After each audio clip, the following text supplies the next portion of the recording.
আলহামদুলিল্লাহ ইন্নাল হামদালিল্লাহ ওয়াসসালাতু ওয়াসসালামু আলা রাসূলিল্লাহ আম্মা বা'দ।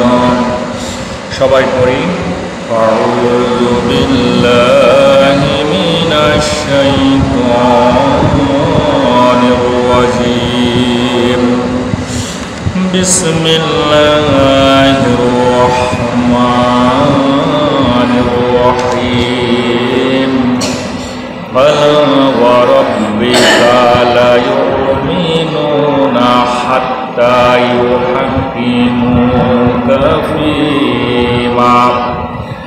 ইউহাক্কিমুকা ফীমা শাজারা বাইনাহুম ثم لا يجدوا في أنفسهم حرجا مما قضيت ويسلموا تسليما. عن أنس رضي الله تعالى عنه قال قال رسول الله صلى الله عليه وسلم لا يؤمن أحدكم حتى يحب لأخيه ما يحب لنفسه. ثم عن أنس رضي الله تعالى عنه قال قال النبي صلى الله عليه وسلم لا يؤمن أحدكم حتى أكون أحب إليه من والده وولده والناس أجمعين. إن الله وملائكته يصلون على النبي يا أيها الذين آمنوا صلوا عليه وسلموا تسليما. اللهم صل على سيدنا مولانا محمد وعلى آل سيدنا مولانا محمد. আলহামদুলিল্লাহ, সমস্ত প্রশংসা সেই রবের দরবারে যে আল্লাহ রাব্বুল আলামিন এই তাহেরপুরের একখণ্ড জমিনের উপর বেহেশতের বাগানের মধ্যে আমার আপনার মতো গুনাহগার বান্দাগুলিকে একত্রিত করেছেন। এজন্য আমরা মনের দরজাটা খুলে দিয়ে শুকরিয়া আদায় করব, বলি আলহামদুলিল্লাহ। আমি তাহেরপুর গ্রামের সকল ধর্মপ্রাণ যুবক ভাই, বৃদ্ধ, বাপ চাচারা সকলেই আপনারা আপনাদের এই বেহেশতের বাগান মসজিদে চলে আসুন। কোরআনুল কারীম এবং রসুলের আদর্শ থেকে অত্যন্ত গুরুত্বপূর্ণ নসিহা পেশ করা হবে। এবং অত্র এলাকার সকল মা বোনদের উদ্দেশ্যে আমি বলতে চাই, পরিবারে যদি কোনো পুরুষ থাকে, কোনো ছেলে থাকে, যুবক থাকে, বৃদ্ধরা থাকে, দয়া করে তাদেরকে মসজিদে পাঠিয়ে দিন। কোরআনুল কারীমের প্রোগ্রামে আপনারা পাঠিয়ে দিলে এই কোরআনুল কারীম থেকে যে আলোচনা হবে, এখান থেকে আল্লাহ সুবহানাহু ওয়া তাআলা যে আমাদেরকে প্রতিদান দিবেন, এর অংশ হিসেবে আল্লাহ রাব্বুল আলামিন আপনার আমল নামাতেও দান করবে। এজন্য বাড়ির মহিলারা আপনারা অনেক ভূমিকা রাখতে পারেন। দয়া করে আপনারা আপনাদের পরিবারের সদস্যদেরকে এই বেহেশতের বাগানে পাঠিয়ে দিন।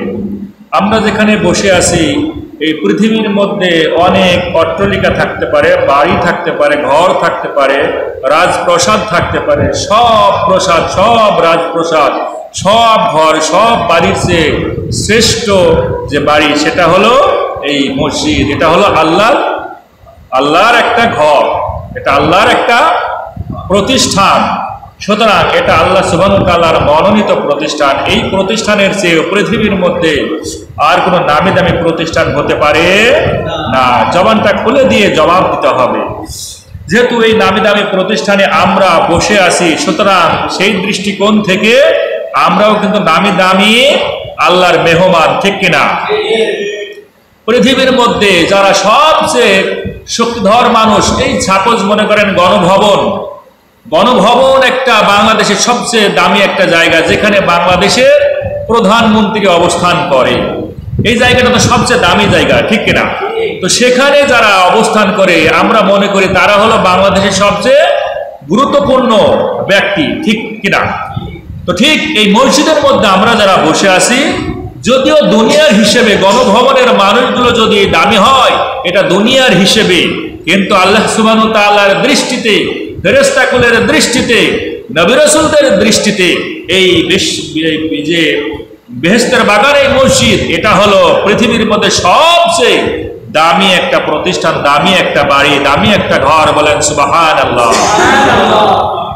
আজকের এই কোরআনুল কারীম থেকে অত্যন্ত মহামূল্যবান কথাগুলো আমরা শুনবো, তবে এই কথাগুলো তাদেরই উপকারে আসবে। আল্লাহ রাব্বুল আলামিন কোরআনুল কারীমে জানিয়ে দিলেন, ইন্না ফি যালিকা লাযিকরা লিমান কানা লাহু কলবুন আও আলকাস সামআ ওয়া হুয়া শাহীদ। জবানটা খুলে দিয়ে তাকবীর দিবেন। এখানে আমরা যারা বসে আছি, আপনাকে আল্লাহ পাঠিয়েছেন তার তাকবীর দেওয়ার জন্য। এজন্য আমরা মুখটা বন্ধ রাখবো না, জবানটা একবারে খুলে দিয়ে জোরে সোরে তাকবীর দিব। লিল্লাহি তাকবীর, আলহামদুলিল্লাহ। আল্লাহ বললেন এই কোরআনুল কারীমের যে উপদেশ বাণীগুলো আছে, এই উপদেশগুলো তাদেরই উপকারে আসবে যাদের আছে খুব বোধগম্য হৃদয় এবং যাদের শ্রুতি শক্তি, শ্রবণ শক্তি, মনোযোগের সঙ্গে এই কথাগুলো শুনবে আর এই অন্তঃকরণের মধ্যে কথাগুলোকে গ্রহণ করে নিবে। আজকের এই উপদেশ বাণীগুলো তাদেরই উপকারে আসবে। ওয়াযাক্কির ফাইন্না যিকরা তানফাউল মুমিনিন। আল্লাহ পৃথিবীর কোন মানুষকে ডাক দিলেন না, অন্য কোন ধর্মের মানুষকে আল্লাহ কিন্তু বলে নাই। আল্লাহ বলেছে যারা মুমিন হবে তাদের সামনে যখন কোরআনুল কারীম থেকে তেলাওয়াত করা হয়, কোরআনুল কারীমের আলোচনা শুরু করা হয়, আল্লাহ ডাক দিয়ে বললেন অন্য কারো উপকার হোক বা না হোক, কিন্তু মুমিন যারা তাদের উপকারে অবশ্যই কোরআনের কথাগুলো আসবে। সুবহানাল্লাহ বলবেন না? সুতরাং এই কোরআন থেকেই আমরা কথাগুলো শুনব আর প্র্যাকটিক্যাল জীবনে আমল করার চেষ্টা করব।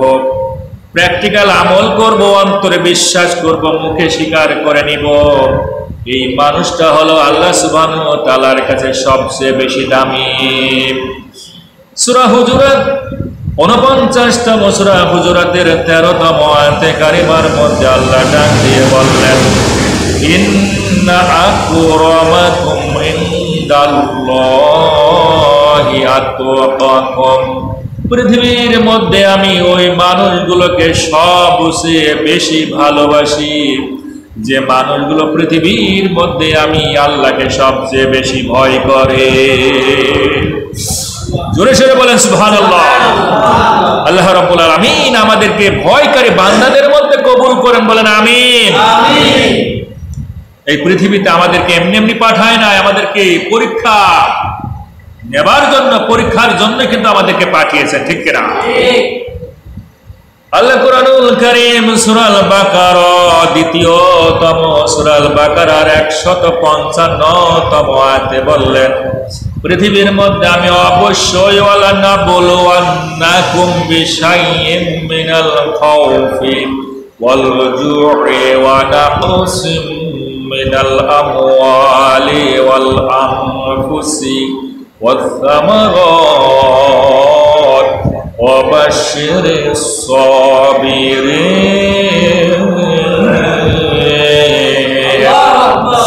আল্লাহ ডাক দিয়ে বললেন পৃথিবীর মধ্যেও আমার গোলামেরা শোনো, আমি অবশ্যই ওয়ালা নাবলুওয়ান্নাকুম লাবলুয়ান্নাকুম বিশাইইন, আমি অবশ্যই তোমাদেরকে পরীক্ষা করব কিছু জিনিস দিয়ে। একটা নয়, দুইটা নয়, পাঁচটা জিনিস দিয়ে আমি তোমাদেরকে পরীক্ষা করব। পাঁচটা জিনিস দিয়ে আল্লাহ পরীক্ষা করবেন। মিনাল খাউফ, আল্লাহ বললেন যেমন আমি তোমাদেরকে পরীক্ষা করব ভয় দিয়ে। কারোর অন্তরে আমি ভয় ঢুকাইয়া দিব, জালেমের ভয় ঢুকাইয়া দিব। আসলে কৃষি জালেমকে ভয় করে না, আমি রব আল্লাহকে ভয় করে, এটা আমি তাকে দেখব, পরীক্ষা করব। পৃথিবীর মধ্যে যত রকমের ভয় আছে, ভয়গুলো আমি তাকে দিয়ে পরীক্ষা করব। সকল ভয়ের মধ্যে একমাত্র ভয় শুধু হবে কাকে? আল্লাহ বললেন ওয়াল জুই, আমি কাউকে ভরপুর খাবার দিব, কাউকে আমি ক্ষুধার্ত রাখবো। আমি ক্ষুধা দিয়ে মানুষকে পরীক্ষা করব। ক্ষুধার্ত অবস্থায় থেকে আমি রবকে স্মরণ করে নাকি। এই পৃথিবীর যারা তাগত, যারা বাতিল, যারা জলনকারী, শোষণকারী, নির্যাতনকারী, যাদের ভয়ে পৃথিবীর মানুষগুলো আতঙ্কিত থাকে, এরা কি খাবারের জন্য, এই ক্ষুধার জন্য আমি রবকে ভুলে যাই আর ওদেরকে স্মরণ করে নাকি আমি পরীক্ষা করব। আল্লাহ বললেন আমি কাউকে ধন সম্পদ দিব, টাকা পয়সা দিব, গরু দিব, ছাগল দিব, হাঁস মুরগি দিব। এগুলো দিয়ে আমি পরীক্ষা করব। মাগরিবের আজান হয়ে যাবে আর তাহিরপুরের মানুষগুলো মসজিদে আসবে কি আসবে না।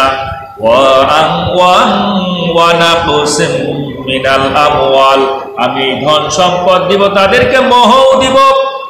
দেখবো এরা এই ধন সম্পদ পেয়ে, গরু ছাগল গুলো পেয়ে মসজিদে ভুলে যায় নাকি মসজিদের দিকে, আমার দিকে ফিরে আসে। সুতরাং ধন সম্পদ আল্লাহ দিয়েছেন পরীক্ষার জন্য। কারোর 5টা দোকান, কারোর 10টা দোকান, কারোর 10টা গরু ছাগল হাঁস মুরগি, কারোর শত শত বিঘা জমি আল্লাহ দিয়েছেন। কাউকে 10 তলা বিল্ডিং দিয়েছেন, আবার কাউকে একেবারে দেন নাই। সবগুলো আল্লাহ বললেন ওয়ানাকুসিম মিনাল আমওয়াল, আমি মাল দিয়ে তাদেরকে পরীক্ষা করব, অবশ্যই পরীক্ষা করব। এই মালের আমি ধ্বংস করব, কাউকে কাউকে আমি ভরপুর দেব। আর এর মধ্যে পরীক্ষা থাকবে গোলাম আমার ডাকে আসে কি আসে না। ওয়ালানফুসিব, আল্লাহ বললেন আমি অবশ্যই কারোর জীবন কেড়ে নিব, কারোর সন্তান কেড়ে নিব। কাউকে আমি মৃত্যুর দ্বার প্রান্তে পৌঁছায়া দিব, কাউকে 10 মিনিটের জীবন দিব, 100 বছরের জীবন দিব, 20 বছরের জীবন দিব। ওয়াল আনফুসি, আমি তাদের জীবন নাশের বিধান দিয়ে তাদেরকে আমি জীবন দিয়ে পরীক্ষা নিব। আমি কাউকে অকালে মৃত্যু দিব, কাউকে বার্ধক্য মৃত্যু দিব, কারোর কোলের সন্তানকে আমি কেড়ে নিব। এইভাবে আমি পরীক্ষা করব।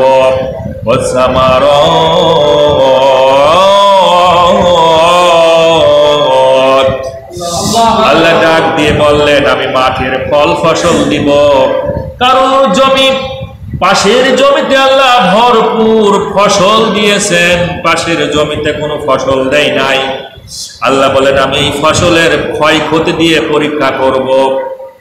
কারোর ঝালের বাগান খুব সুন্দর হয়েছে, লক্ষ লক্ষ টাকার ঝাল বিক্রি করতেছে, পাশের জমিতে ঝাল লাগিয়েছে কিন্তু তার ঝাল হয় নাই।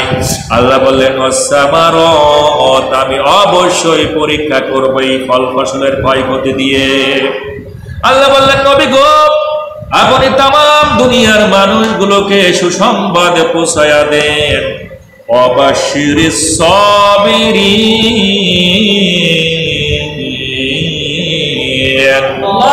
আল্লাহ ডাক দিয়ে বললেন ওদেরকে সুসংবাদ দিয়ে দেন যারা আমার উপর তাওয়াক্কুল করে আর আমার উপর সবর করে, ধৈর্য ধারণ করে।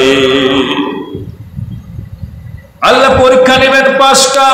তাম দুনিয়ার মধ্যে আমরা যদি খেয়াল করি, পৃথিবীতে 5টা সমস্যা আছে পুরো পৃথিবী ব্যাপী। পাঁচটা জাতীয় সমস্যা, পার্থিব সমস্যা, পৃথিবীব্যাপী পাঁচটা সমস্যা। এক নাম্বার হলো খাদ্য, বস্ত্র, বাসস্থান, চিকিৎসা, শিক্ষা। এই পাঁচটা হলো মৌলিক মানুষের চাহিদা, ঠিক কিনা? এই পাঁচটা হলো মৌলিক চাহিদা। একটু মিলায়া দেখবেন, কোরআনুল কারীম একটু গবেষণা করবেন আর মিলায়া দেখবেন, পুরো পৃথিবী ব্যাপী এই পাঁচটা সমস্যা, খাদ্য, বস্ত্র, বাসস্থান, চিকিৎসা, শিক্ষা। তার মানে আল্লাহ পরীক্ষা নিবেন পাঁচটা জিনিস দিয়ে। পৃথিবী ব্যাপী দেখা যায় পাঁচটা সমস্যা। আবার আল্লাহ রাব্বুল আলামিন ডাক দিয়ে বললেন, নবী গো আপনি জানিয়ে দিন, যারা সিজদায় পড়িয়া পড়িয়া দু চোখের পানিগুলো ফেলিয়া ফেলিয়া আমার কাছে বলে আল্লাহুম্মা গফিরলি, আল্লাহুম্মা গফিরলি ওয়ারহামনি ওয়াহদিনি ওয়াআফিনি ওয়ারযুকনি, বলেন সুবহানাল্লাহ।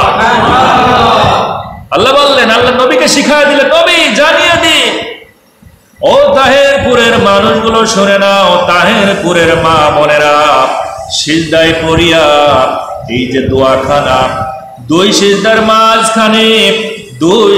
মাঝখানে যদি আমরা এই দোয়াখানা বসে পড়ি, মনোযোগের সঙ্গে পড়ি আর বুঝে বুঝে পড়ি, আল্লাহুম্মা গফিরলি, ও আমার রব তুমি দয়া করে আমার তামাম জীবনের গুনাহগুলো ক্ষমা করে দাও।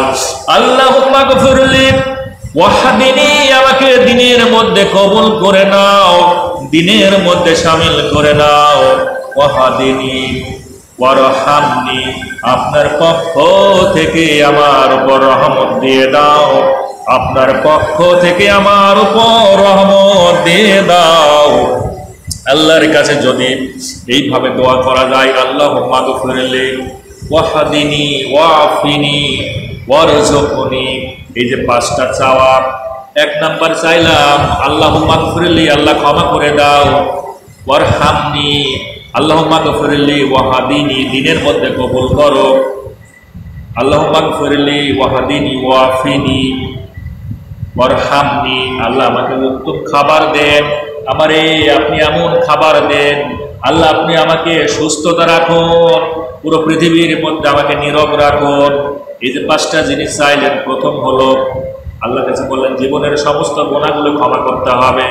দুই নাম্বার দিনের মধ্যে কবুল করে নিতে হবে। তিন নাম্বার হলো আপনার রহমত আমাদের উপর দেওয়া লাগবে। চার নাম্বার হলো আপনি আমাদের সুস্থতা জীবন দিবেন। পাঁচ নাম্বার হলো আপনি আমাদের উত্তম রিজিক দিবেন, হালাল রুজির ব্যবস্থা করে দিবেন। আপনারা সবাই আমার সঙ্গে পড়ুন, আল্লাহুম্মা গফিরলি ওয়াহদিনি ওয়ারহামনি ওয়াআফিনি ওয়ারযুকনি। এই পাঁচটা দোয়া, তার মানে আল্লাহ বললেন পরীক্ষা নেব পাঁচটা, পৃথিবীব্যাপী সমস্যা পাঁচটা।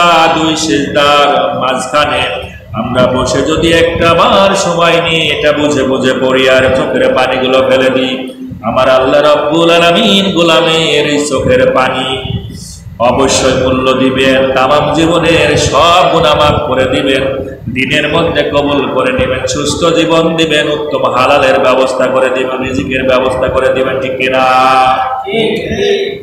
কিন্তু দেখা যায় আমরা নামাজ তো পড়ি, একবারে ঠোকর মেরে চলে যায়। দুই সিজদার মাঝখানে তো সময় দূরের কথা, সিজদাতে তো সময় দেই না। 4 রাকাত নামাজে অন্তত 10 মিনিটের উপরে সময় লাগা দরকার, মিনিমাম 10 মিনিট। 4 রাকাত নামাজে মিনিমাম 10 মিনিট সময় আপনার নেওয়া উচিত।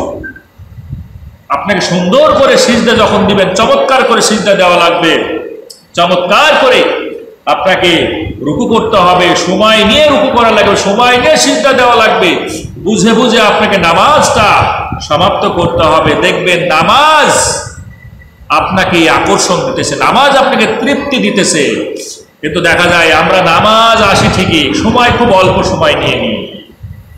যত দ্রুত মসজিদ থেকে বের হতে পারবো আমরা তত দ্রুত বের হওয়ার জন্য চেষ্টা করি। এই জন্য আমাদেরকে এই পৃথিবীর মধ্যে আমাদের ভাগ্যের কোনো পরিবর্তন হয় না, আমাদের আমলের কোনো পরিবর্তন হয় না, আমাদের চরিত্রের কোনো পরিবর্তন হয় না। সম্মানিত উপস্থিত, আমি আপনাদের খেদমতে কুরআনুল কারীম থেকে তেলাওয়াত করেছি সূরা আন-নিসার 65তম আয়াতে কারিমা এবং 2টা হাদিস আমি বর্ণনা করেছি, তেলাওয়াত করেছি। আল্লাহ রাব্বুল আলামিন যদি তৌফিক দেন অবশ্যই এখান থেকে আমরা গুরুত্বপূর্ণ উপদেশগুলো শুনবো এবং আমরা প্র্যাকটিক্যাল জীবনে এই বাস্তবে এই জমিনে আমরা এটার প্রতিফলন ঘটাবো, ঠিক কিনা? আমরা কারা কারা আজকের এই আলোচনা থেকে প্র্যাকটিক্যাল জীবন মুখে শিকার অন্তরে একেবারে বিশ্বাস করে নিব এবং কোরআন যেটা বলবে যেভাবে বলবে আমরা সেইভাবে মেনে নিব? কারা কারা দুখানা হাত তুলে দেখায় রবকে? লিল্লাহি তাকবীর, লিল্লাহি তাকবীর, আরো জোরে লিল্লাহি তাকবীর। আলহামদুলিল্লাহ। আল্লাহ রাব্বুল আলামিন পৃথিবীতে আমাদের এই চিত্রকানা ভিডিও করে নিয়েছেন। কিয়ামতের ময়দানে দেখাবে যে এই গোলামগুলো এই কোরআনের পাশে ছিল, কোরআন প্রতিষ্ঠার জন্য এরা প্রতিশ্রুতিবদ্ধ হয়েছে। ফেরেশতারা লিখে রাখ আর ছবি তুলে রাখ, কিয়ামতের ময়দানে দেখানো লাগবে। পৃথিবীর মানুষের যদি ব্রেনে, সামান্য ব্রেনে যদি এত মিডিয়া তৈরি হয়, এই যে আমি মিডিয়াতে কথা বলতেছি, সারা পৃথিবীর মানুষ দেখতেছে আমার এই কথাগুলো, সেকেন্ডের মধ্যে ভাইরাল হয়ে যাচ্ছে। সেই রবের প্রযুক্তি কত নিখুঁত হতে পারে!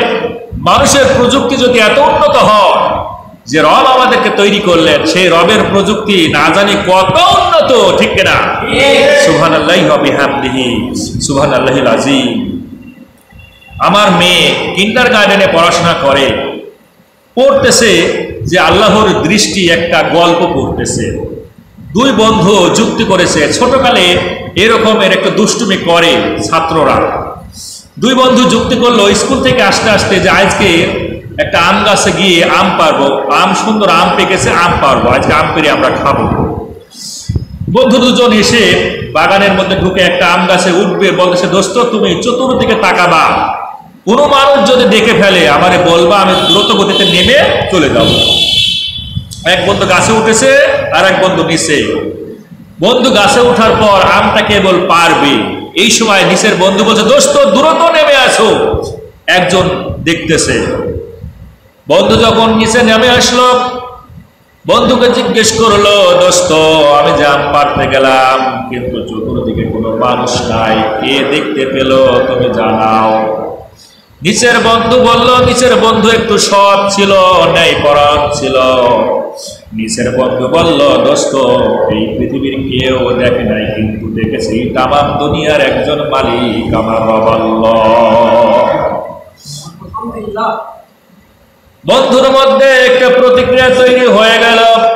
বন্ধু সঙ্গে সঙ্গে বুঝতে পারলো এই পৃথিবীর মধ্যে আমরা যত অন্যায় করি, যত অপরাধ করি, ও আমার যুবক ভাইরা, ও আমার ছাত্র বন্ধুরা, ছাত্রী বন্ধুরা, এই পৃথিবীর মধ্যে তোমাদের মতো যৌবন কিন্তু আমাদের আছে, তোমাদের মতো আমাদের যৌবন আছে, আমাদের চাওয়া পাওয়া, আমাদের সব কিছু আল্লাহ রিপু দিয়ে দিয়েছেন। কিন্তু আজকে আমরা কেমনে কিভাবে পৃথিবীর মধ্যে ঘোরাফেরা করি? কোরআন ভালো লাগে না, ইসলাম ভালো লাগে না, নামাজ ভালো লাগে না, হাদিস কোরআন ভালো লাগে না, আমাদের শুধু খেলাধুলার ওই চিত্র জগৎ, পৃথিবীর এই জিনিসগুলো নিয়ে আমরা পড়ে আছি। তোমাদের যেমন অন্তরের মধ্যে শয়তান ওয়াসওয়াসা দেয়, আমাদের মধ্যে ওয়াসওয়াসা দেয়। যুবক ভাইরা বুঝতে হবে এই যৌবনের কত মর্যাদা, যৌবনের কত মূল্য। এই যৌবনের মূল্য আপনি যদি বুঝতে পারেন, রবের কাছে আপনার দাম এই পৃথিবীর মধ্যে কম নয়, ঠিক না? সালমান রেফুর রহমান, এই যে দু একদিন আগে সালমান রেফুর রহমান, আনিসুল হক সহ বাংলাদেশের যারা দুর্নীতি করেছিল, বাংলাদেশকে যারা লুটে পুটে খেয়েছে, শোষণ করেছে, বাংলাদেশকে যারা একটা বিপদের মধ্যে ঠেলে দিয়েছিল, মানুষগুলো কিন্তু আজকে ধরা খেয়েছে। কেউ বা দেশের বাইরে চিরদিনের জন্য পালিয়ে বেঁচেছে, কেউ বা দেশের মধ্যে ধরা খেয়েছে।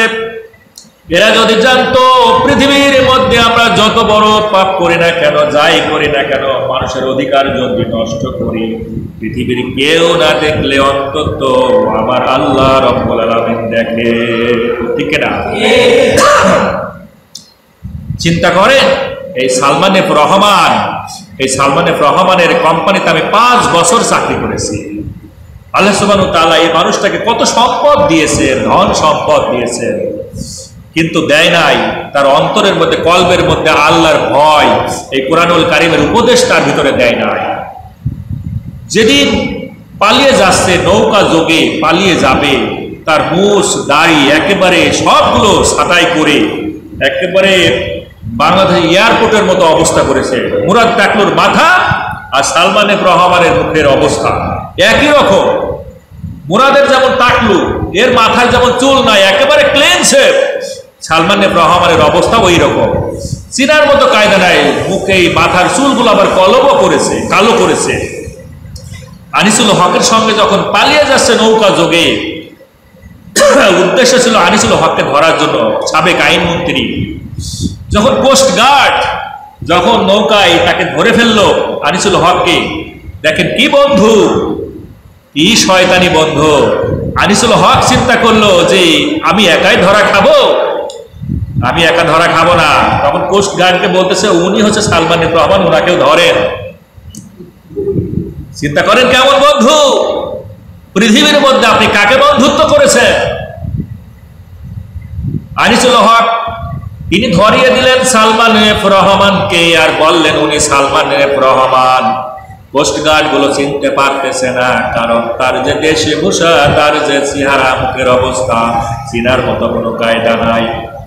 কোস্ট গার্ড গুলো বলতেছে না, অসম্ভব, উনি সালমান এফ রহমান না, তুমি হিংসা করে বলতেছ। বলে না, আমি সত্য করে বলতেছি উনি সালমান এফ রহমান। দাড়ি কেটেছে, চুল কলপ করেছে, ভালো করে পরীক্ষা করেন।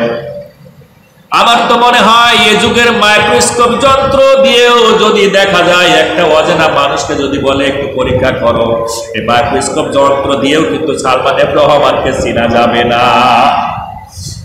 কিন্তু তার বন্ধু, পরাণের বন্ধু, শয়তানের বন্ধু, ঠিক কিনা? এই দুনিয়ার দুর্নীতি যারা করবে, অপরাধ যারা করবে, মানুষের হক যারা নষ্ট করবে, আল্লাহ কিন্তু তাদেরকে ছাড় দিবেন না। নুমাত্তিউহুম কালিলান সুম্মা নাদতারহুম ইলা আযাবিন গালিজ। আল্লাহ বলেন আমি ধরি না, যতই আমি ধরি, যাকে আমি ধরি তাকে কিন্তু আমি ছাড় দিই না। ধরি না, আমি কাউকে ছেড়ে দিই, অবকাশ দিই, যেন সে ফিরে আসে আমার কাছে তওবা করে। আমি অবশ্যই তাকে ক্ষমা করে দিব, কিন্তু আমি যখন ধরে ফেলি তারে আমি কিন্তু ছাড়ি না, ঠিক না?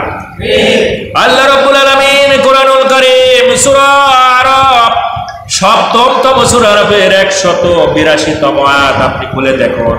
ও আমার যুবক ভাইরা, কোরআনুল কারীমের অ্যান্ড্রয়েড মোবাইলে যদি সফটওয়্যার থাকে আপনি খুলে দেখুন। আল্লাহ বললেন ওয়াল্লাযীনা কাযযাবু বিআয়াতিনা, যারা আমার এই কোরআনের সঙ্গে বিরোধিতা করে, যারা আমার এই কোরআনুল কারীমের সঙ্গে বেয়াদবি করে, যারা কোরআনুল কারীম দিয়ে রাষ্ট্রটাকে পরিচালনার জন্য কি করে না, প্ল্যান করে না, যারা এই কোরআনুল কারীম দিয়ে পুরো দেশটাকে পরিচালিত করে না, আল্লাহ বললেন সানাসতাদরিজুহুম মিন হাইথু লা ইয়ালামুন।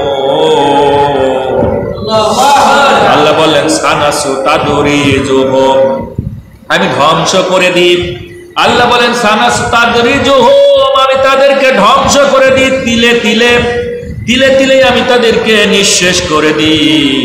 মিন হাইথু, কোন উৎস থেকে, কোন জায়গা থেকে, কিভাবে আমি তাদেরকে ধ্বংস করি।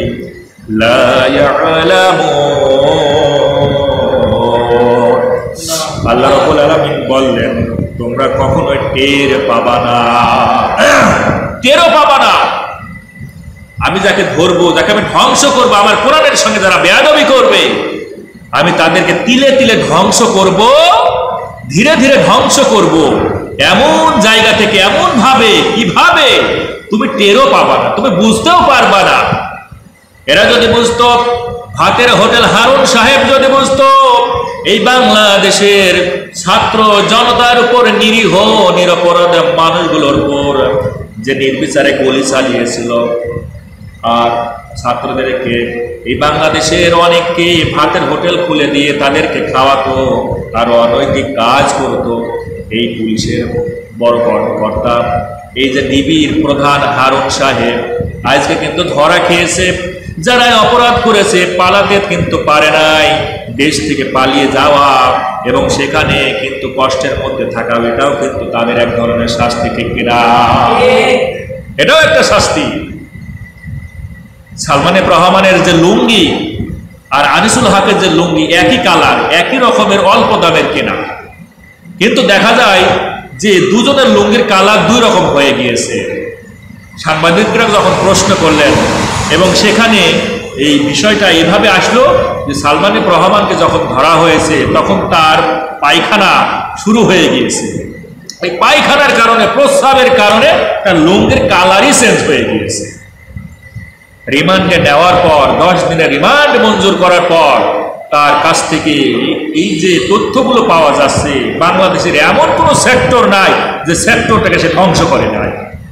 শেয়ার মার্কেট সে ধ্বংস করেছে, ব্যাংক খাতগুলোকে দেউলিয়া করে দিয়েছে, হাজার হাজার কোটি টাকা আজ ঋণের বোঝা নিয়ে মানুষগুলো, এই বাংলাদেশের মানুষ, আপনি হয়তো জানেন না, যে ব্যক্তি, যে মা তার পেটের মধ্যে একজন বাচ্চাকে রেখেছেন 3 মাসের, 6 মাসের, এখনো বাচ্চাটা বের হয়নি, তাও সে বর্তমানে 6 লক্ষ টাকা সে ঋণী। কত টাকা? 6 লক্ষ টাকা ঋণী। মাথা পিছু বাংলাদেশের প্রত্যেকটা মানুষ, আমি আপনি যারাই আছে না কেন, বাংলাদেশের যে ঋণ আছে বিদেশের কাছে, প্রত্যেকের মাথা পিছু 6 লক্ষ টাকা ঋণী আমরা। এই সোনার বাংলাদেশ সম্ভাবনাময় একটা দেশ। এই দেশটাকে যদি আপনি এটা দিয়ে পরিচালনা করেন, এই কোরআন দিয়ে যদি আপনি প্রত্যেকটা সেক্টরকে যদি আপনি সংস্কার করতে চান, আল্লাহর কসম এই পৃথিবীর প্রত্যেকটা মানুষ এক একটা ফেরেশতার মতো হয়ে যাবে, ঠিক কিনা? এই কোরআন দিয়ে যদি শিক্ষা প্রতিষ্ঠানের কোনো হেডমাস্টার, শিক্ষা প্রতিষ্ঠানে যদি হেডমাস্টার নামাজ আদায় করে, আমার বিশ্বাস ওই হেডমাস্টারের যারা সহকারী শিক্ষক থাকবে তারাও নামাজ আদায় করবে কি করবে না? হেডমাস্টার যখন নামাজ আদায় করবে, শিক্ষকগুলো যখন নামাজ আদায় করবে, আমার মনে হয় ওই প্রতিষ্ঠানের কোনো ছাত্র ছাত্রী বাদ যাবে না, ঠিক না?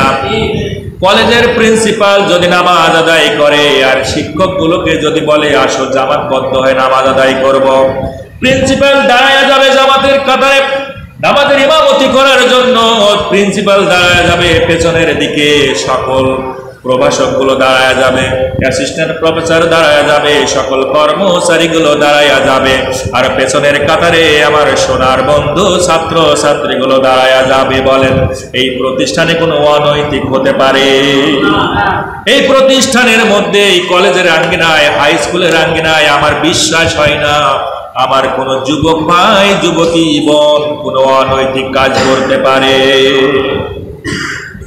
এমন একটা পরিবেশ আমরা দেখতে পেলাম বিগত মাত্র এই যে কয়েকদিন আগের, এই দেশটা স্বাধীন হওয়ার আগে শিক্ষা প্রতিষ্ঠান থেকে শুরু করে এমন কোন সেক্টর নাই যে সেক্টরে আপনি যখনই প্রবেশ করবেন একজন সুন্দরী মহিলাকে লিপস্টিক দিয়ে রিসিপশনে বসায় রাখে। যখনই আপনি যাবেন, কোনো ব্যাংকে যাবেন, কোনো হাসপাতালে যাবেন, কোনো শিক্ষা প্রতিষ্ঠানে যাবেন, যেখানেই যাবেন দেখতে পাবেন সুন্দরী মহিলা তার মুখে লিপস্টিক দিয়ে চমৎকার করে, বুকে ওড়না নাই, কোনো পর্দা নাই, বেপর্দা ভাবে বসে আসে। সর্বপ্রথম কিন্তু আপনাকে ওই সুন্দরী পাড়ি দিয়ে আপনার প্রয়োজনীয় কাজগুলো করা লাগবে, ঠিক কিনা? সুন্দরী নারী দেখলে তাকাতে মন না চাইবে কার বলেন? পৃথিবীর মধ্যে যত হুজুর আছে, যত আলেম ওলামা আছে, যত আপনি ধার্মিক হোক না কেন, আল্লাহ আপনার মধ্যে এমন একটা জিনিস দিয়ে দিয়েছেন, এই নারীদের প্রতি ভালোবাসা, ঠিক কিনা? যুইনা লিন-নাসি হুব্বুশ শাহাওয়াতি মিনান নিসা। আল্লাহ জানিয়ে দিলেন কোরআনুল কারীম সূরা আল ইমরান 3তম সূরা আল ইমরানের 14তম আয়াতের মধ্যে আল্লাহ বললেন, পৃথিবীর মধ্যে আমি 7টা ফাঁদ তৈরি করে রেখেছি। তার মধ্যে প্রথম ফাঁদ, প্রথম সৌন্দর্য, প্রথম পৃথিবীর মধ্যে সবচেয়ে রূপবান, সবচেয়ে যৌবনের, সবচেয়ে আকর্ষণীয় আমি যে জিনিসটাকে তৈরি করেছি সে হলো নারী জাতি। এটা আমার কথা না, কোরআনুল কারীমের কথা, কোরআনের কথা। এই পৃথিবীতে 7টা ফাঁদ আছে, আমি একদিন আলোচনা করব এই 7টা ফাঁদ কি কি আছে। এটা আপনারা যদি অবগত হন, আমার বিশ্বাস এখান থেকে আপনারা বিরত থাকতে পারবেন। এই 7টা ফাঁদের বাইরে আর কোনো ফাঁদ এই পৃথিবীর মধ্যে আল্লাহ দেয় নাই। আল্লাহ কোরআনুল কারীমের মধ্যে দিয়ে দিয়েছেন 7টা ফাঁদ, বলে দিয়েছেন এটা হলো এই 7টা হলো তোমাদের জন্য ফাঁদ, জাহান্নামে নিয়ে যাওয়ার জন্য। এই 7টা ফাঁদের বাইরে আর কোনো ফাঁদ নাই। সুতরাং এই 7টা ফাঁদ থেকে যারাই ফিরে থাকতে পারবে তারাই পৃথিবীর মধ্যে উলাইকা আলা হুদাম মির রাব্বিহিম ওয়া উলাইকা হুমুল মুফলিহুন, তারাই তাদের রবের নির্দেশিত পথে রহিয়াছে, আর তারাই পৃথিবীর মধ্যে সফল কাম সার্টিফিকেট নিয়ে জান্নাতের মধ্যে দাখিল করবেন আমার রব। বলেন ঠিক কিনা? সুতরাং আমার সম্মানিত মসজিদের মেহমান, আমাদেরকে এই কোরআনের কাছে ফিরে আসতে হবে। এই পৃথিবীতে আপনি এতদিন যা করেছেন, যাকে আপনারা সমর্থন করেছেন, যাকে আপনি রাজা বানিয়েছেন, যাকে আপনি চেয়ারম্যান বানিয়েছেন, মেম্বার বানিয়েছেন, আপনি যাদেরকে যেভাবে বানিয়েছেন তাদের দিকে লক্ষ্য করুন। এই বয়স পর্যন্ত তারা কি কাজ করেছে? তারা অন্যায় করেছে না এই সমাজের মধ্যে নামাজ প্রতিষ্ঠা করেছে? তারা কি তাদের ঘর বাড়ি, তাদের সম্পদ বৃদ্ধি করেছে না সমাজের উন্নয়ন করেছে? এগুলো আপনি খেয়াল করে দেখবেন। তারা কি সুদের সঙ্গে জড়িত আছে কিনা নাই, ঘুষের সঙ্গে জড়িত আছে কিনা নাই, তারা বেহায়াপনা, নির্লজ্জ, মদের লাইসেন্স দিছে কিনা, এই জিনিসগুলো লক্ষ্য করবেন। আর মিলায় দেখবেন আপনি কাকে এই আঙ্গুল দিয়ে ভোট দিয়েছিলেন, সমর্থন করেছিলেন। এর প্রত্যেকটা পাপ আপনার মাথার উপর আসবে, ঠিক কিনা? এজন্য যা ভুল করেছেন আল্লাহর কাছে তওবা করা লাগবে। রব, পৃথিবীর মধ্যে আমি যতদিন বাঁচবো আমার অধিকার যতদিন থাকবে আঙ্গুল দিয়ে মানুষকে সমর্থন করার, আমি ততদিন নামাজি ব্যক্তি, যারা ন্যায় পরায়ণ, যারা সমাজটাকে সংস্কার করতে চায়, যারা মানুষের অধিকারকে সংরক্ষণ করতে চায়, মানুষের কল্যাণের জন্য যারা নিয়োজিত হতে চায়, যারা এই কোরআনুল কারীমের কাছে সারেন্ডার করে, আত্মসমর্পণ করে, এই কোরআনুল কারীম দিয়ে যারা পুরো পৃথিবীটা, পুরো দেশটাকে পরিচালনা করতে চায়, আমার আল্লাহ রাব্বুল আলামিনের কাছে আপনি চেয়ে নেন, আমি যতদিন বাঁচবো এই কোরআনুল কারীমের ছায়াতলে থাকবো। আর কোরআনকে যারা ভালোবাসবে, কোরআনুল কারীমের ওই ভালোবাসার মানুষের দলে থাকবো। কারা কারা আমরা এই কোরআনুল কারীমের দলে থাকতে চাই? লিল্লাহি তাকবীর, লিল্লাহি তাকবীর। হাত তুলতেছে নাকি দেখেন, তাহলে বোঝা যাবে যে কোরআনের দলে সে থাকতে চায় না। কয়েকজন কষ্ট করে তুলতেছে, ভাই হাত তোলা লাগবে, আল্লাহকে দেখানো লাগবে। এই পৃথিবীর মধ্যে আল্লাহ যে ইমানদারকে জান্নাত দিবে, আমি কোরআনুল কারীম যতবার পড়েছি, যতটুকু অধ্যয়ন করেছি, আমি কোথাও পাই নাই আল্লাহ ইমানদারকে জান্নাত দিবে।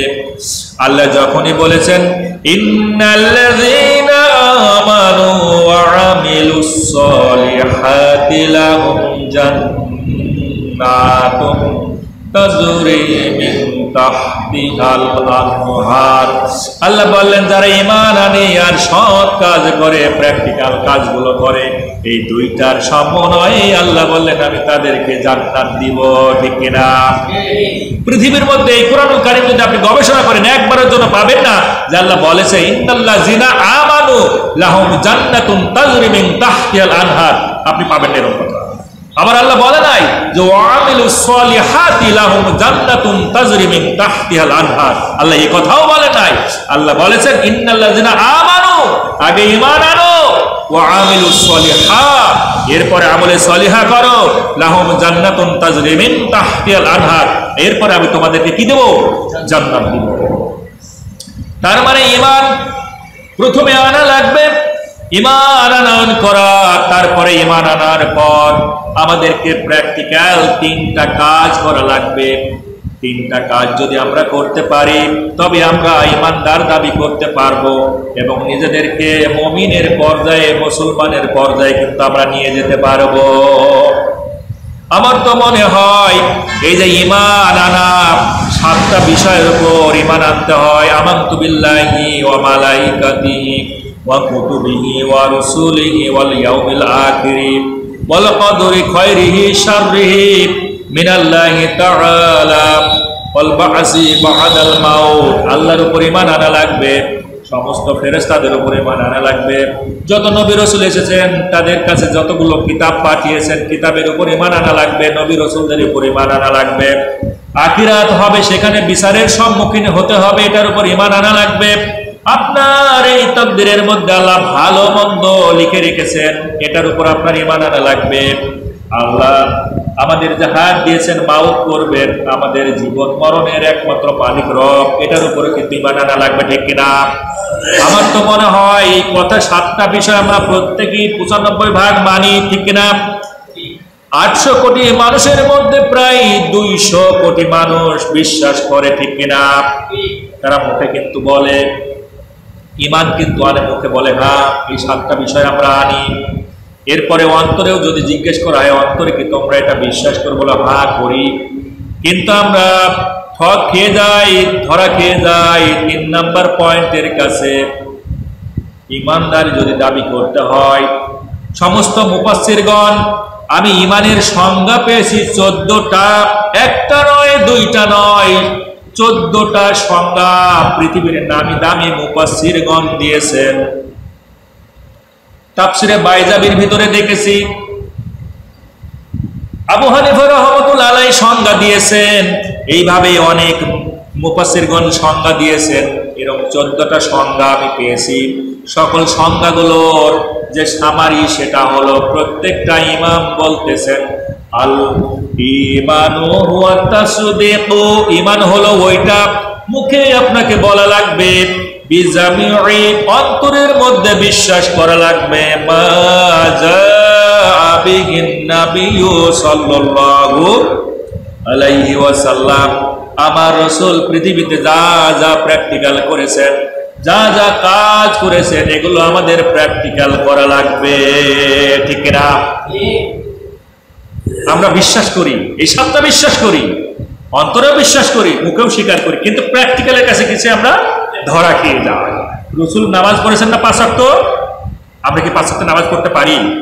পড়ি আমরা? কয়জন মুসল্লি মসজিদে হয়? চিন্তা করেন, এই তাহিরপুর গ্রামে হাজার হাজার মানুষ, মসজিদ আসে কয়টা? একটা মসজিদ, একটা মসজিদ, হাজার হাজার মানুষ, লোক হয় এই মাগরিবের সময় 15 জন 20 জন। তাহলে রাসূলের ভাষ্য অনুযায়ী, অর্থাৎ ঈমানদার যদি আপনাকে দাবি করতে হয়, 3টা জিনিসের উপরে আপনাকে কি করতে হবে? ঈমান আনতে হবে। যদি আপনি 2টার উপরে আনেন আর একটার উপরে যদি না আনেন, তাহলে ঈমানদার দাবি করা যাবে? যাবে না। এই ঈমান এত গুরুত্বপূর্ণ একটা শব্দ, আল্লাহ কোরআনুল কারীমের মধ্যে একবার নয়, 2বার নয়, 879 বার আল্লাহ 14টা ডেরিভেটিভ ফর্মে দিয়েছেন, বলেন সুবহানাল্লাহ। আল ঈমান এই শব্দটা আমনুন থেকে এতে এসেছে, এই আমনুনটা এসেছে 879 বার। আর ঈমান, আল ঈমান এই শব্দটা আল্লাহ রাব্বুল আলামিন 21টা সূরার 40টা আয়াতে 45 বার দিয়েছেন, বলেন সুবহানাল্লাহ। তার মানে এই ঈমান কয়জনের আছে? আমরা এখন পর্যন্ত ঈমানই আনতে পারি। মুসলমান তো অনেক দূরের কথা। আল্লাহ রাব্বুল আলামিন কোরআনুল কারীম সূরা আল ইমরান 3তম সূরা আল ইমরানের 102তম আয়াতে কারিমার মধ্যে আল্লাহ বললেন, ইল্লা ওয়া আনতুম মুসলিমুন, তোমরা মুসলমান না হয়ে মৃত্যুবরণ করো না, ঠিক কিনা? আল্লাহ বললেন মুসলমান না হয়ে আমার কবরে এসো না।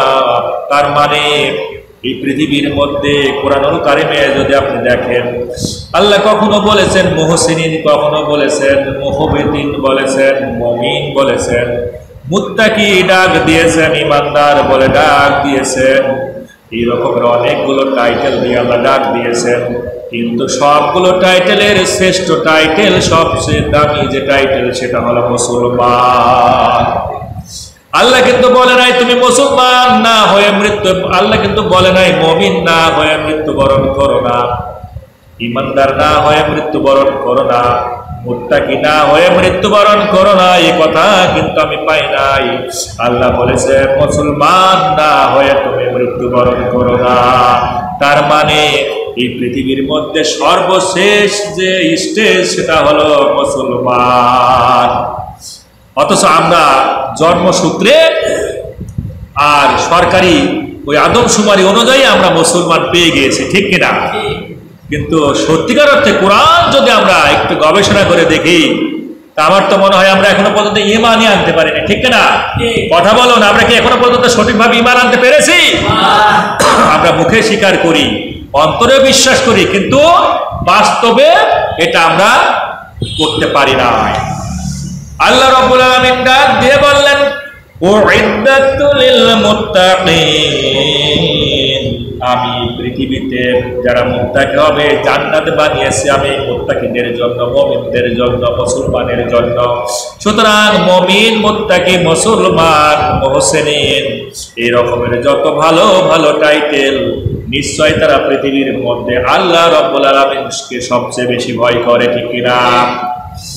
এই রকমের টাইটেল ধারী যদি আপনি হতে চান, যদি আপনি মুমিন হতে চান, মুত্তাকি হতে চান, আল্লাহ রাব্বুল আলামিন বললেন অবশ্যই তোমাদেরকে 6টা শর্ত পূরণ করা লাগবে, তোমাদেরকে 6টা সার্টিফিকেট অর্জন করা লাগবে।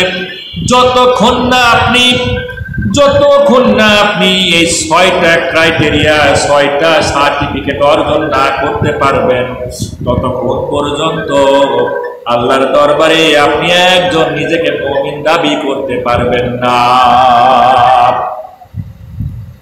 আল্লাহ রাব্বুল আলামিন ডাক দিয়ে বললেন, ফালা ওয়া রাব্বিকা, তোমার রবের কসম। আল্লাহ নিজের কসম করলেন, অন্য কারণ নয়, আল্লাহ নিজের ইজ্জতের কসম করলেন। ফালা ওয়া রাব্বিকা, তোমার রবের কসম করে বলতেছি, লা ইউমিনুনা, লা ইউমিনুনা, তারা এখনো পর্যন্ত মুমিন হতে পারবে না। লা ইউমিনুনা হাত্তা, তারা ততক্ষণ পর্যন্ত মুমিন হতে পারবে না, কতক্ষণ পর্যন্ত? ইউহাক্কিমুকা ফীমা শাজারা বাইনাহুম, যতক্ষণ পর্যন্ত বিশ্ব নবীকে বিচারক হিসাবে না মানবে। কাকে বিচারক হিসেবে না মানবে? আমার সম্মানিত মেহমান, সম্মানিত আমার মুসল্লিরা, একটু খেয়াল করুন, আল্লাহ কি বললেন যে লা ইউমিনুনা হাত্তা, তোমরা ততক্ষণ পর্যন্ত, তারা ততক্ষণ পর্যন্ত মুমিন হতে পারবে না যতক্ষণ পর্যন্ত না ইউহাক্কিমুকা ফীমা শাজারা বাইনাহুম, যতক্ষণ পর্যন্ত না বিশ্ব নবীকে বিচারক না মানবে। তাহলে বিচারক মানতে হবে কাকে? বিশ্ব নবীকে বিচারক মানা লাগবে, ঠিক কিনা? কাকে মানা লাগবে? বিশ্ব নবীর নাম কি? মুহাম্মদুর রাসূলুল্লাহ সাল্লাল্লাহু আলাইহি ওয়াসাল্লাম।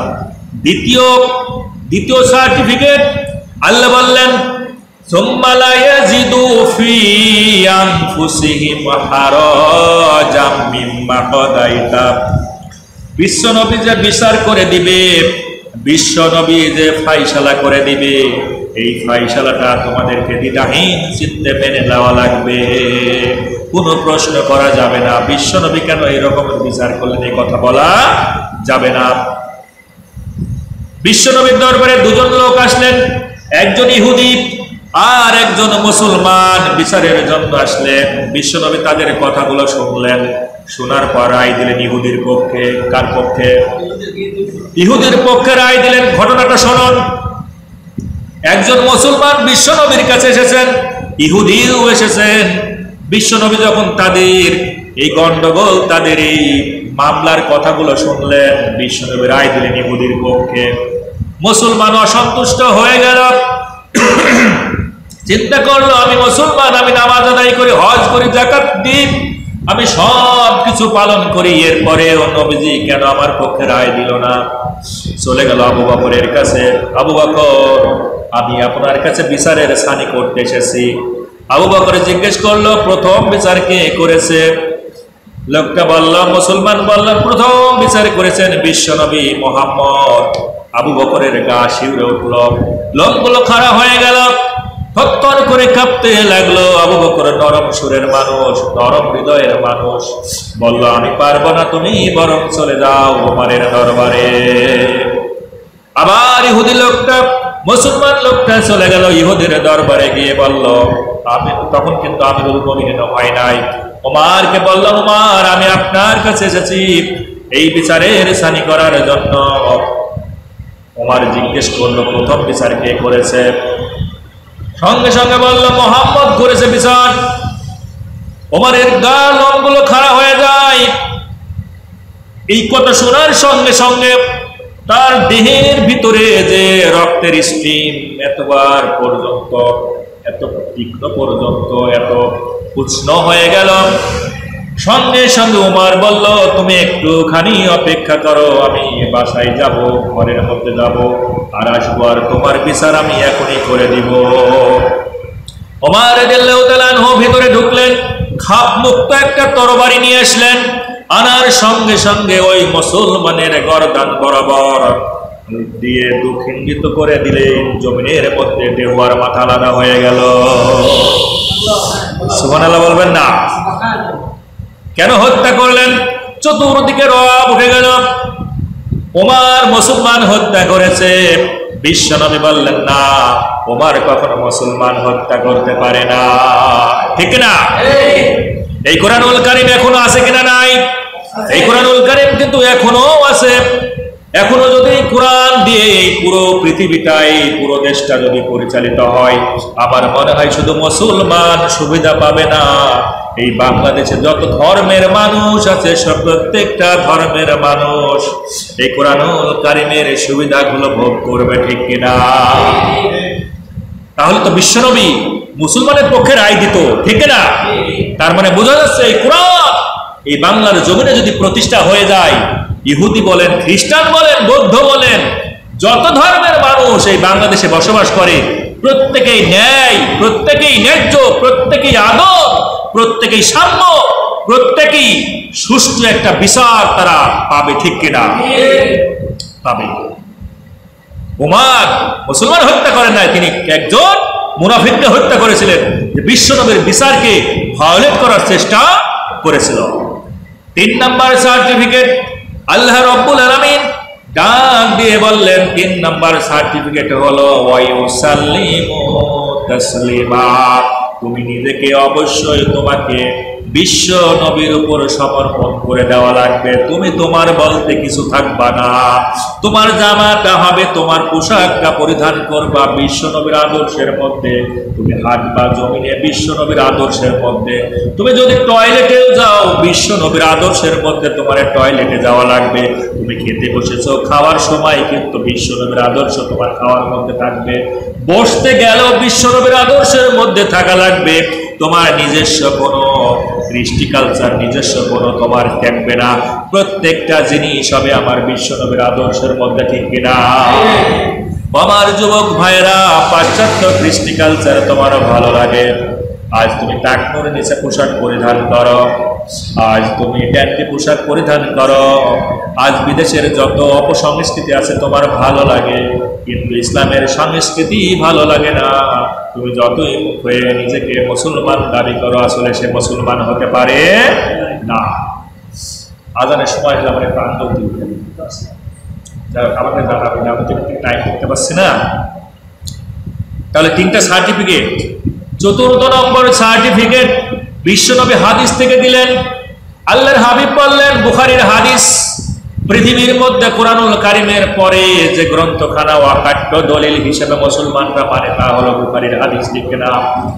12 নম্বর 13 নম্বর এই হাদিসের ভিতরে আসতেছে, আনাস রাদিয়াল্লাহু তাআলা আনহু বললেন, লা ইউমিনু আহাদুকুম, আল্লাহর হাবিব বিশ্বনবী বললেন, তোমাদের মধ্যে ততক্ষণ পর্যন্ত মুমিন হতে পারবা না, লা ইউমিনু আহাদুকুম হাত্তা ইউহিব্বাল আখিহি, যতক্ষণ না তোমার ভাইকে তুমি সেই জিনিসটাই দিবা যে জিনিসটা মা ইউহিব্বু লিনাফসিহি, তুমি নিজে পছন্দ করো।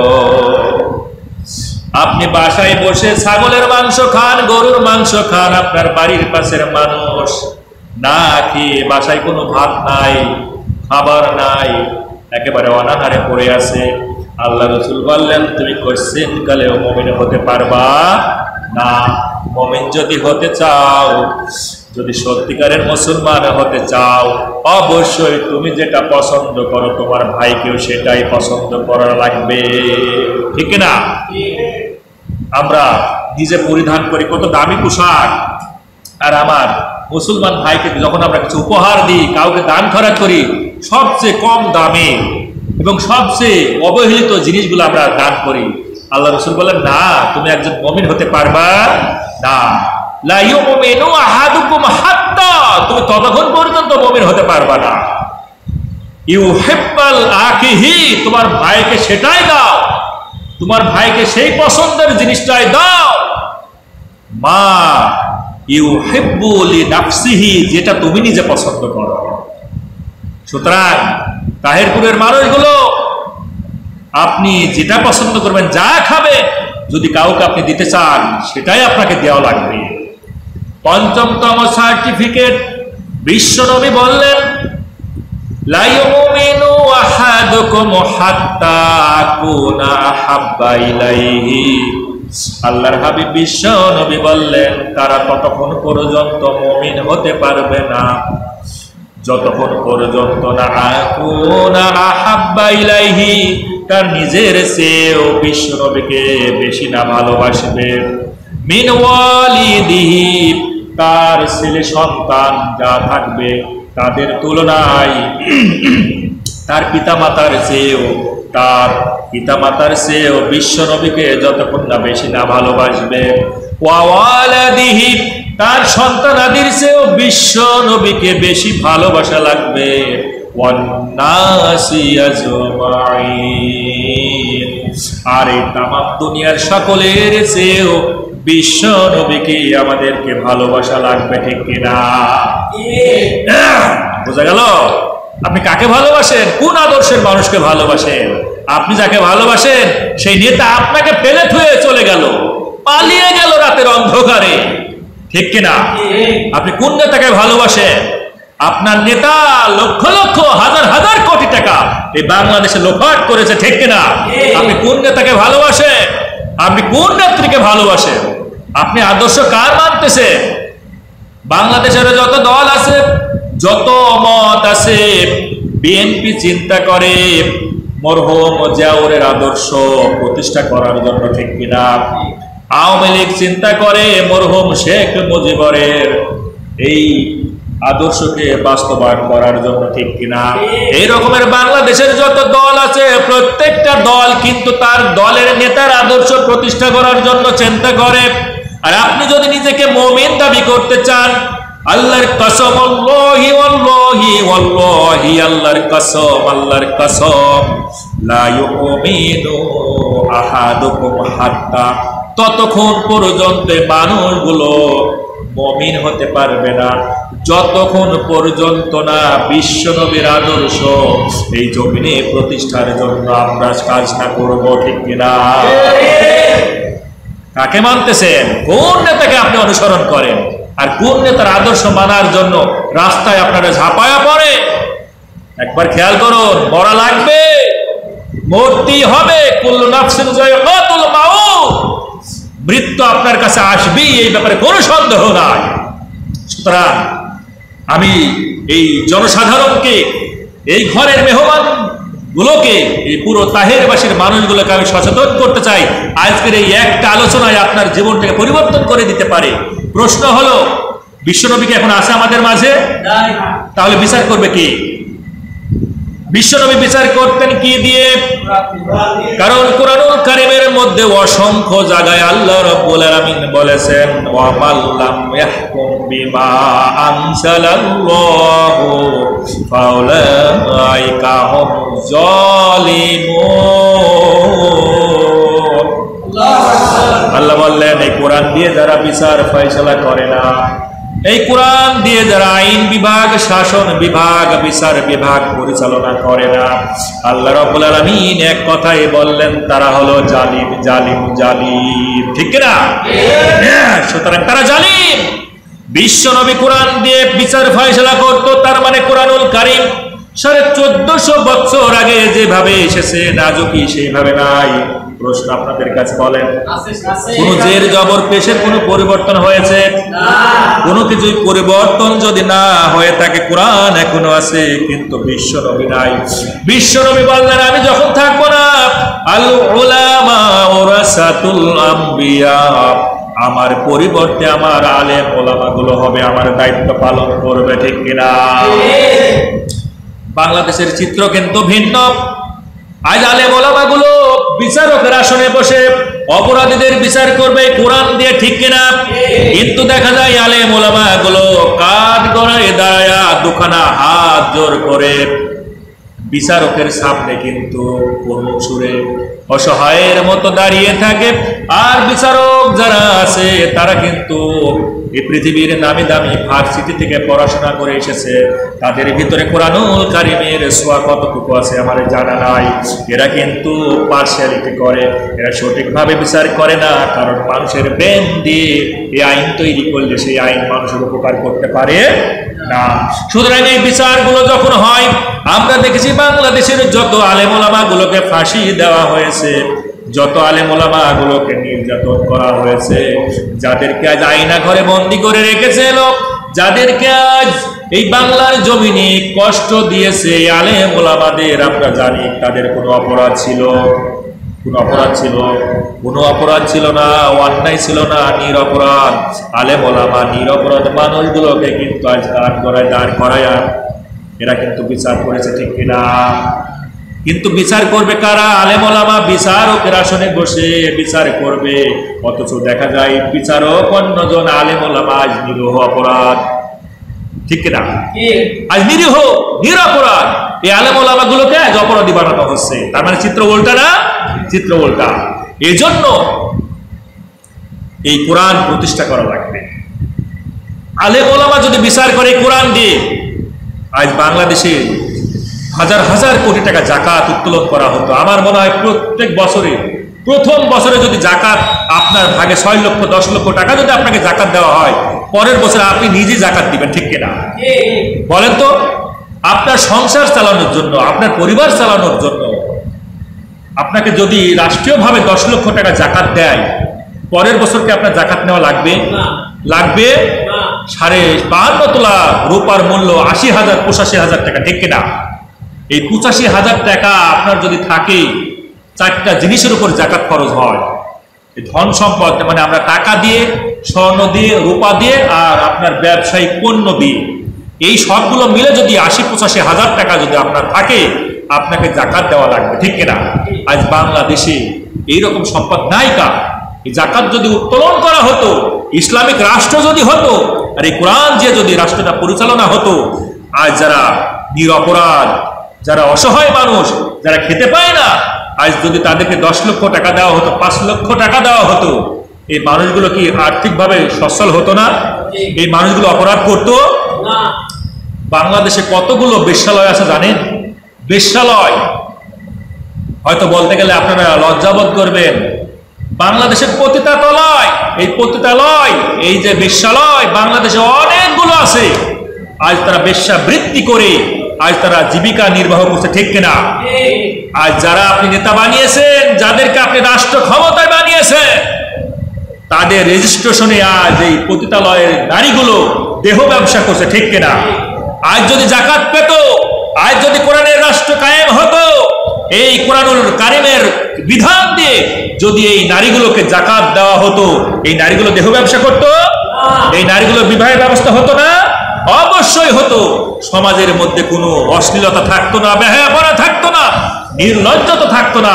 এই আপনি এই এখন তো একটু হয়তো ভালো সময় এসেছে, আজ থেকে 1 মাস আগেও যদি আপনি ঢাকার বুকে সন্ধ্যার দিকে ঘোরাফেরা করেন, কিছু কিছু নারী আপনাকে ইশারা করে ডাকবে, আসো, কাস্টমার খোঁজার জন্য আসো, আসো। শহরগুলোকে এইভাবে ডাক দেয়। কোন সাহসে পায়? কিভাবে পায়? কারণ তাদের পেটে ক্ষুধা, তাদের বাসায় খাবার না, তাদের পরনের কাপড় নাই। এই মানুষগুলো যদি জাকাত পেত, কোরআনের বিধান যদি চালু হতো, ন্যায় প্রতিষ্ঠা যদি হতো, এই মানুষগুলো কিন্তু দেহ ব্যবসা করতো না, করতো না। যাদের বাড়ির সামনে সুদের কারখানা আছে, সংস্থাগুলো আছে, আপনি লক্ষ্য করে দেখবেন, আমি আমার বাসার সামনে দেখি প্রত্যেকটা দিন শত শত মানুষ এই সুদের কারবার করার জন্য বোরখা পরিধান করে এই সুদের কারখানাতে যাচ্ছে, সুদ নেওয়ার জন্য এই সংস্থাগুলোতে যাচ্ছে। আর যদি জাকাত চালু থাকতো এই মানুষগুলোকে সুদ খেত না। 20,000 টাকা নেওয়ার জন্য, সুদের 20,000 টাকা নেওয়ার জন্য আজ এই সংস্থাগুলোতে তারা পাড়ি জমাচ্ছে বোরখা পরে, যাতে কেউ চিনতে না পারে।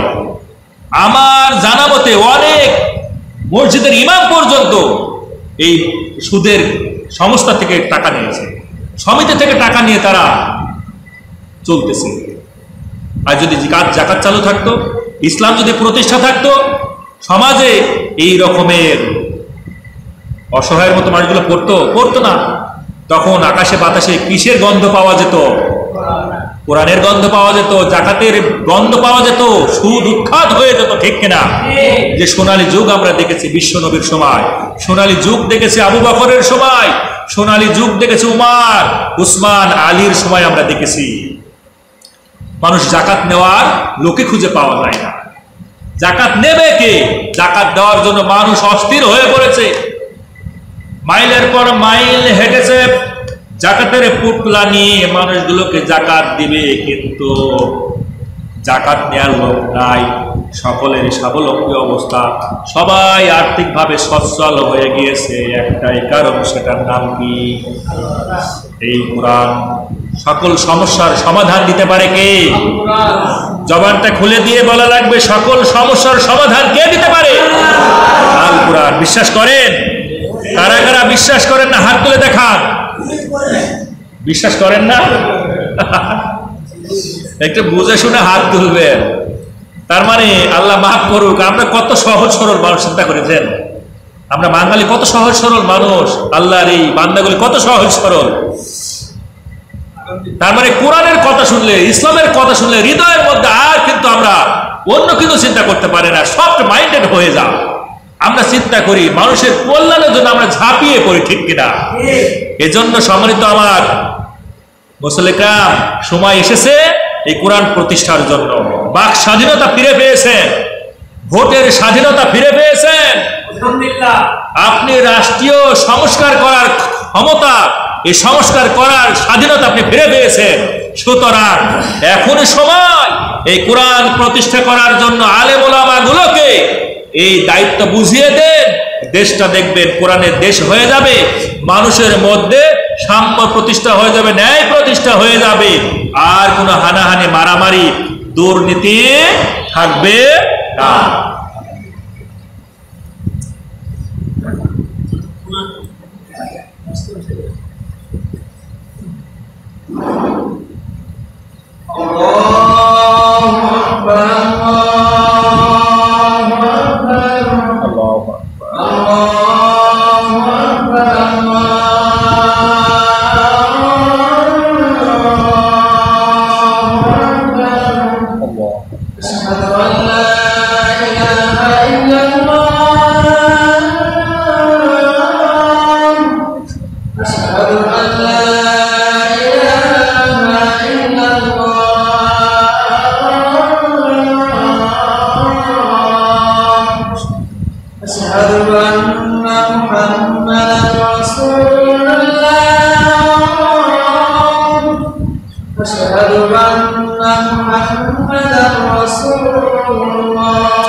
আমার সম্মানিত দিন প্রিয় ইসলাম প্রিয় মানুষগুলো, আপনাদের সামনে একটু কথা বলি,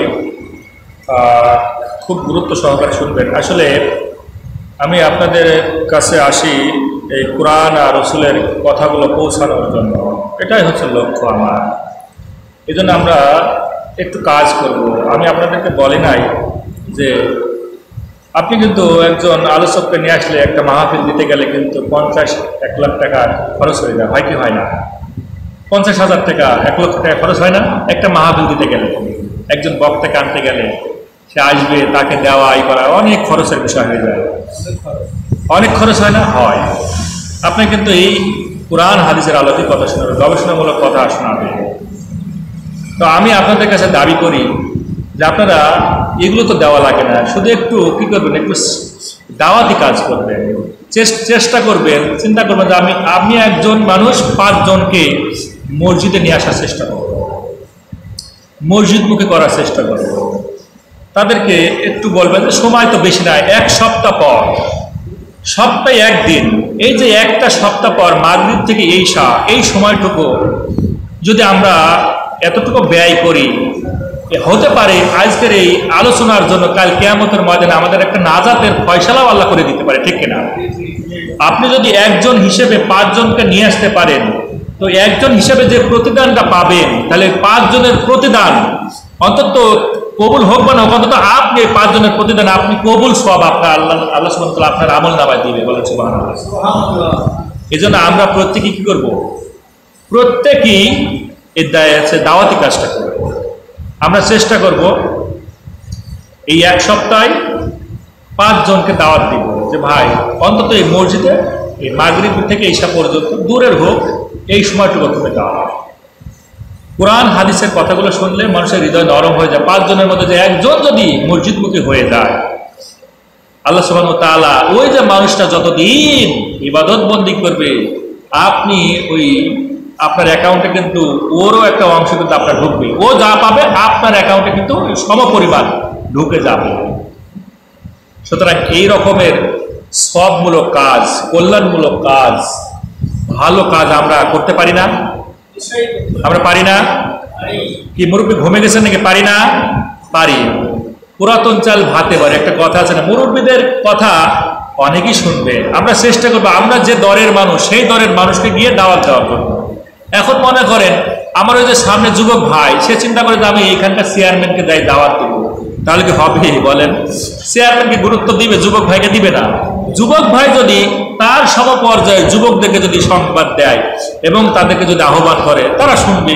অনেক বন্ধু আছে, শুনবে, আছে না? এই জন্য যার যতটুকু মর্যাদা সমাজে, সে সেই মর্যাদা মানুষগুলোকে এবং তার নিচু পর্যায়ের মানুষগুলোকে কিন্তু দাওয়াত দিবে, তাই না?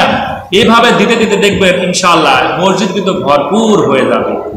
আরেকটা জিনিস, 6ষ্ঠ সার্টিফিকেট, আপনি মুমিন ততক্ষণ পর্যন্ত হতে পারবেন না যতক্ষণ পর্যন্ত লান তানালুল বিররা হাত্তা তানফিকু মিম্মা তুহিব্বুন, যতক্ষণ পর্যন্ত না আপনার প্রিয় জিনিস খরচ না করবেন। এই পকেট থেকে খরচ করার অভ্যাস করতে হবে। ধন সম্পদ কার? আল্লাহ সুবহানাহু ওয়া তাআলা। আমি একটা সিদ্ধান্ত নিয়েছি, যেটা আমার নিজের জন্য না। আপনার একার পক্ষে কি একজন হাফেজকে পড়ানো সম্ভব? প্রত্যেক মাসে 2,000 টাকা লাগে না? একজন হাফেজকে পড়াতে গেলে মিনিমাম 2,000-1,500 টাকা লাগে, 3,000 টাকাও লাগে মিনিমাম। তা আপনি কিন্তু মাসে কিন্তু একজন হাফেজকে পড়াতে পারবেন না, কিন্তু চেষ্টা করলে আপনি কিন্তু 10 টাকা দিয়ে শরীক হতে পারেন। যেটা আমি কাজ হাতে নিয়েছি, আমার নিয়ত যে মিনিমাম 2 জন হাফেজকে আল্লাহ যদি তৌফিক দেয়, 2 জন হাফেজকে প্রতি মাসে আমি এই যে মাহফিলগুলো করি, আমার সপ্তাহব্যাপী মাহফিল, 7 দিন প্রায় মাহফিল থাকে। আমি যে মাহফিলে যাই আমি বলি যে মিনিমাম 100 টাকা, মিনিমাম সবাই মিলে 100 টাকা যদি আপনারা দেন, তাহলে আমার মাসে প্রায় 2,500 টাকা হয়। আর আমার নিজের পকেট থেকে 1,000 টাকা দিই আমি 2 জন হাফেজকে প্রতি মাসে, যারা টাকার অভাবে পড়তে পারে না, আমি চালিয়ে নিতে পারবো। তাতে দেখা যায় 1 সপ্তাহ পর আপনাদের পকেটে হয়তো 10টা টাকা লাগে। আপনি একটা চায়ের দোকানে বসলে 50 টাকা খরচ হয়ে যায়। তা আমার এই আলোচনায় আমি দেখি সন্তোষপুরের অনেক মা এবং বোনেরা টাকা পাঠিয়ে দেয়। 100 টাকা 200 টাকা পর্যন্ত পাঠিয়ে দেয় দেওয়ার জন্য। এই জন্য আমরা যদি চেষ্টা করি 10টা টাকা, এখানে আমার মনে হয় অনেকগুলো মানুষ আছে 10 টাকা করে দিলে দেখবেন যে 100 টাকা তো বলেছি মিনিমাম, দেখবেন 100 টাকার উপরে হয়ে গেছে, কিন্তু আপনার কাছে 10টা টাকা একটু ফ্যাক্টর না। কিন্তু এই টাকাটা দিয়ে আমি কি করতে পারি? আপনি কিন্তু একজন হাফেজকে পারবেন না মাসিক খরচ দিতে, কিন্তু আপনার এই 10 টাকা আরেকজনের 10 টাকা আমার কাছে গচ্ছিত হয়ে আমার কাছে অনেকগুলো জমা হয়ে গেছে, আমি তুলেছি তো আমার কাছে প্রায় হয়েছে। এই মাস শেষে যখন আমি তাদেরকে দিয়ে দিব, এই টাকাটা আপনি দিয়ে দিলেন এবং এর যে একটা অংশ আপনি কিন্তু পেয়ে যাবেন, পাবেন না? একজন হাফেজ যদি পাশ করে বেরিয়ে আসতে পারে, আলহামদুলিল্লাহ।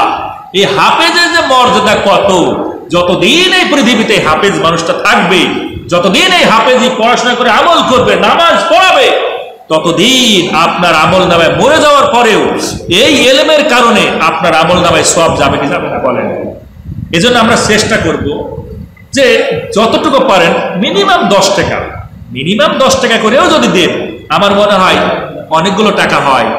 এই জন্য সপ্তাহে আমি আপনাদেরকে প্রথম সপ্তাহতেই বলতেছি যে এই 1 সপ্তাহ অর্থাৎ সপ্তাহে যেদিন আসবো আপনারা কষ্ট করে 10টা টাকা, বেশি আমি চাই না, 10টা টাকাই যদি দেন, এই 10 টাকা করে দিলে অনেকগুলো হয়ে যাবে। এবং আমি অত্র তাহিরপুরের মা বোনদেরকেও বলতে চাই, আপনারা চাইলেও কারোর মাধ্যম দিয়ে এই শরীক হতে পারেন একজন হাফেজকে পড়ানোর জন্য, হাফেজি পাস করানোর জন্য এই ভূমিকাটা আপনারাও রাখতে পারেন। আলহামদুলিল্লাহ, এই মহতি কাজ যেন আমরা করতে পারি। আচ্ছা, আমি কি আপনাদেরকে বার্ডেন দিলাম, মানে বোঝা করে দিলাম? আচ্ছা, আমি এই কথাগুলো বললাম, বেজার কে আছে একবার বলেন তো, আমি আর নিব না। যদি বেজার থাকে খুশি হয়ে দেওয়া লাগবে, এবং আপনার এই টাকাতে কিন্তু হাফেজি পাস করে আসবে, হাফেজ বের হবে ইনশাআল্লাহ। আপনি মাসালে বসলে কিন্তু 50 টাকা চলে গেছে, যাবে না? সপ্তাহে 1 সপ্তাহ 50টা টাকা, এটা আমি বলতেছি। আপনি বেশি দিলে আলহামদুলিল্লাহ, এটা আপনার অনুসার। আল্লাহ সুবহানাহু ওয়া তাআলা আমাদেরকে তৌফিক দান করুক। ওয়া তৌফিক ইল্লা বলেন আমিন আমিন। তো যাই হোক, আমি সপ্তাহে সোমবারের দিন আসবো ইনশাল্লাহ। আপনারা এতটুকুই এই খেদমতটুকু করবেন, এটা আমার জন্য নয়, এটা নিয়াত করবেন বাংলাদেশের যারা গরিব মানুষ আছে, হাফেজি পড়াতে চায় সন্তানদেরকে, টাকার অভাবে পারতেছেন না, এটা তাদের জন্যই দিলেন।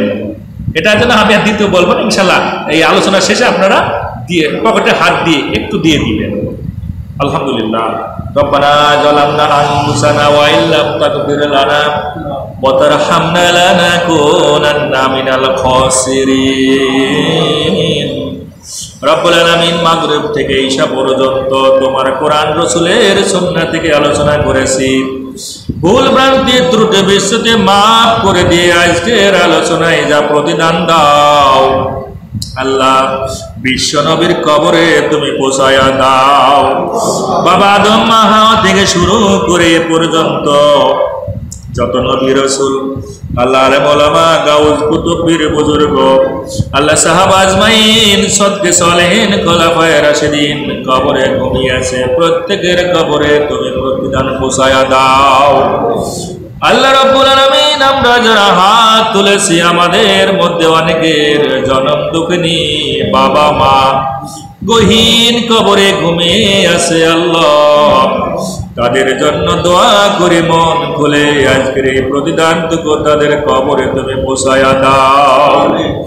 আল্লাহ রাব্বুল আলামিন, তোমার কোরআন প্রতিষ্ঠার জন্য, কোরআনুল কারীমকে হৃদয়ঙ্গম করার জন্য, মানুষকে কারিগর বানানোর জন্য আল্লাহ যারা পকেট থেকে দান করেছে, দান খয়রাত করেছে হাফেজ বানানোর জন্য, শরীক হবার জন্য, এই দানকে তুমি কবুল করে নাও আল্লাহ। এই দানের ওসিলায় যোগ্য ব্যক্তিকে তুমি হাফেজ বানায়া দাও। রব্বুল আলামিন, আমাদেরকে তুমি এমন রসুলের আদর্শ মানুষ বানাও, আমরা প্রত্যেকটি আদর্শ যেন পুঙ্খানুপুঙ্খরূপে মানতে পারি। রব্বুল আলামিন, এই তাহিরপুরের সকল মা বোনরা অনেকেই হাত তুলেছে, দয়া করে তাদের মনের কি নেক মাকসুদ তুমি জানো, দয়া করে তাদের মনের বাসনাগুলো তুমি পূরণ করে দাও। অসুস্থতা থাকলে সুস্থতা দান করে দাও।